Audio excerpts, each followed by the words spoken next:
चलो, श्री राम कथा के अंतर्गत आज की कथा नूह यज्ञ के लिए प्रस्ताव। ऋषि विश्वामित्र ने बताया, हे राम, जनक मिथिलापुरी के राजाओं की उपाधि है जो चिरकाल से चली आ रही है। दूसरे दिन राम और लक्ष्मण अपने नित्य कर्म और संध्या वंदनादि से निवृत्त हुए और प्रणाम करने के उद्देश्य से गुरु विश्वामित्र के पास पहुंचे। वहां उपस्थित आश्रमवासी तपस्वियों से राम और लक्ष्मण को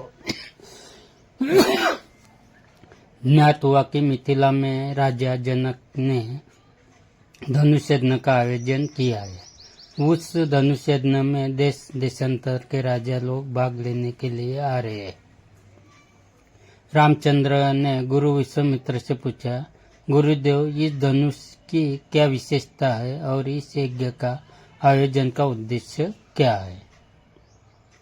ऋषि विश्वामित्र ने बताया, हे राम, जनक मिथिलापुरी के राजाओं की उपाधि है जो चिरकाल से चली आ रही है। प्राचीन काल में किसी समय देवरात नामक पूर्व पुरुष ने बड़ी निष्ठा और श्रद्धा के साथ यज्ञ किया था, जिसमें उसने देवताओं को भी आमंत्रित किया था।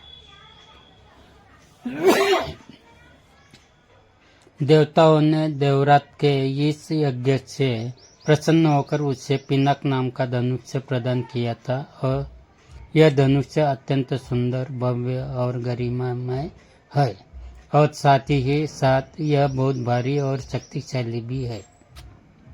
बड़े बड़े बलवान, पराक्रमी और रवन कुशल योद्धा तथा शूरवीर इस पर प्रचंडता चढ़ाना तो दूर, इसे उठा भी नहीं सकते।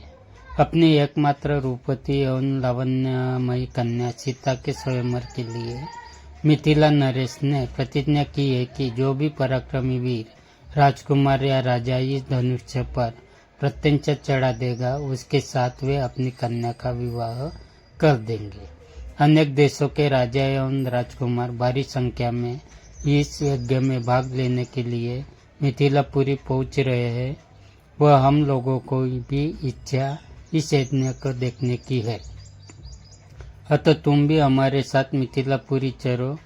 उसे देखकर तुम लोगों को भी प्रसन्नता होगी। महर्षि का आदेशानुसार राम और लक्ष्मण ने भी विश्वामित्र तथा अन्य ऋषि मुनियों के साथ मिथिलापुरी की ओर प्रस्थान किया।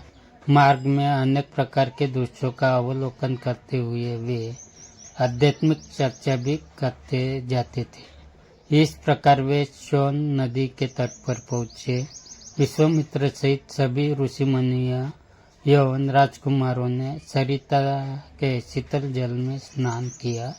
इसके पश्चात संध्या उपासना आदि से निवृत्त होकर धार्मिक कथाओं की चर्चा में व्यस्त हो गए। रात्रि अधिक हो जाने पर गुरु की आज्ञा से सभी ने वही रात्रि व्यतीत की। प्रातःकाल नित्य कर्म तथा संध्या वंदन आदि से निवृत्त होने के पश्चात यह मंडली आगे की ओर बढ़ी।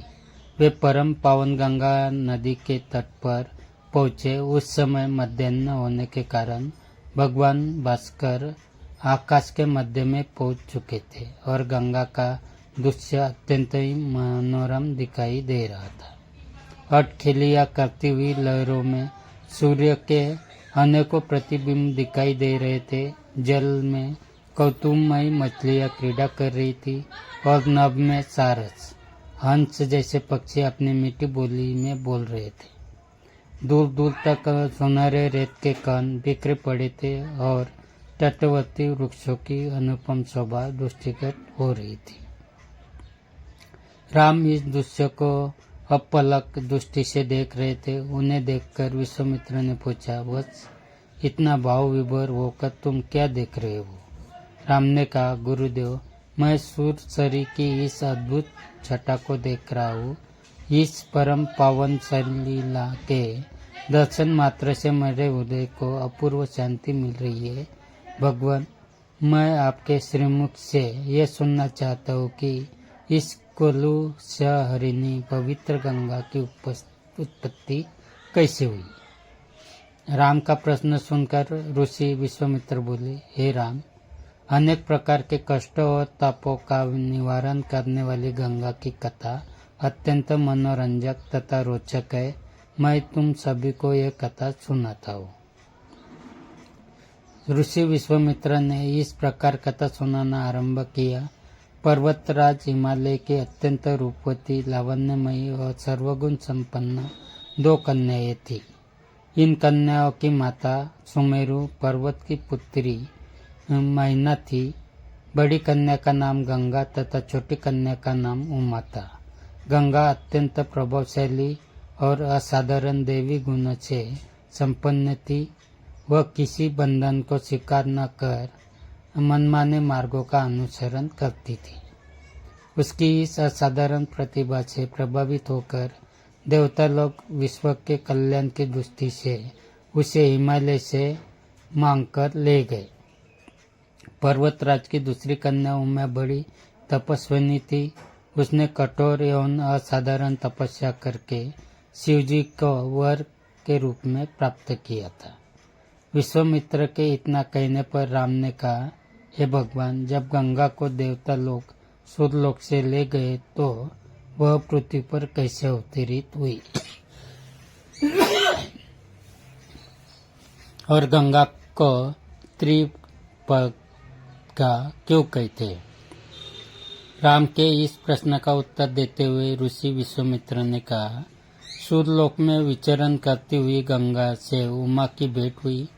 गंगा ने उमा से कहा कि मुझे सूर्यलोक में विचरण करते हुए बहुत दिन हो गए। मेरी इच्छा है कि मैं अपनी मातृभूमि पृथ्वी पर विचरण करूं। उमा ने गंगा का आश्वासन दिया कि वे इसके लिए कोई प्रबंध करने का प्रयत्न करेगी।